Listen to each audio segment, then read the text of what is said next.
Over the last few years, with the explosion of MP3 downloads and internet self-publishing, the music world has had a shake-up on a scale not seen since CDs usurped vinyl.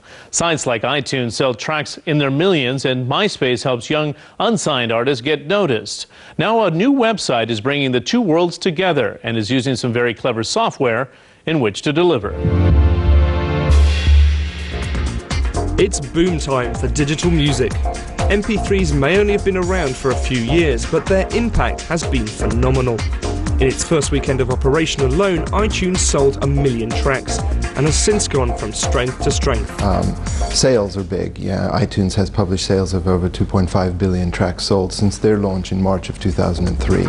But times have not been so great for the music business overall. CD sales plummeted 32% last year, and finding talent can be time-consuming and expensive. So are the major labels becoming more wary? Are they more risk-averse? Probably more risk-averse than any time since the 50s. Meaning musicians are increasingly turning to self-publishing sites to get noticed, and there is plenty of talent out there. I understand there are more than 200,000 bands on MySpace. I don't know what that is relative to, but it still sounds like a lot of bands to me. A lot of bands all shouting for attention.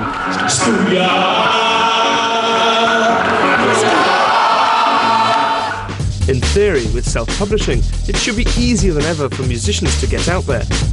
But the sheer numbers of artists and platforms involved can sometimes be a little too much. We're definitely overwhelmed by content. And we are overwhelmed by the number of websites that are out there. What we need is a personal shopper. If you're a fan, you need a personal shopper, a recommendation technology to take you out there and say, this is what you like. And that's what new website RawRip is hoping to provide. By combining commerce with an online community, they're aiming to create a new way of connecting artists with their public, one where musicians can sell directly to the audience. And the warmth of her we must return again. For a 30% cut, they help future stars get started with publishing and promotion, leaving them free to concentrate on what they do best. I guess I'm more interested in writing and going out and playing, as any artist would be interested in doing. And so, I was introduced to them and they kind of took care of all that stuff. I was like, well, maybe I should just use that tool rather than go out and try and recreate my own thing. Already 22,000 artists have signed up to the site. And what RawRip hope will really make it stand out is their hybrid recommendation engine.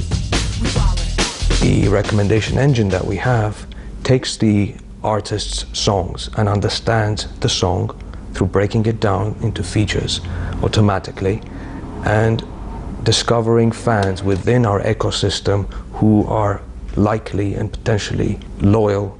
In other words, it will work out why you enjoyed and bought a particular track immediately without having to build up a purchase profile, and then find you others like it. In theory, this will help strengthen the community and help guide the audience through the vast musical universe. It's like having a massive, great big library, I suppose, and you're slightly daunting prospect of where do I look, where are the categories, what's good, what's not good, and those. But that will come, I think, in time now, and then you'll go to specific places where you'll trust a particular website because they've put you onto certain songs or artists or whatever before. And as the internet audience chooses the songs it wants to hear rather than what labels think they want to hear, artists can now break on a global scale. Last month, Kate Walsh was unsigned, but now, thanks to the power of the web, has a deal with Mercury Records.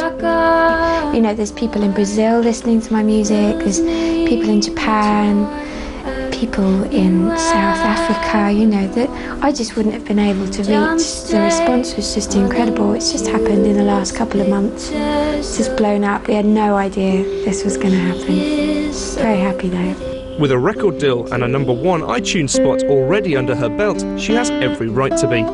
And so too does the digital music industry. The future of music is there'll be more music played by more people and heard by more people than ever before in history.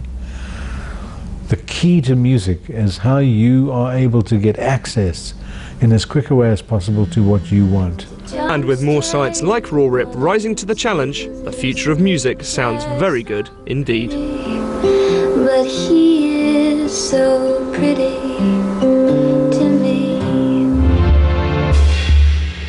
And just to give you a sense of the growth rate for MP3 sales, for the first 3 quarters of 2006, iTunes revenue was up 84% on the same period from the year before.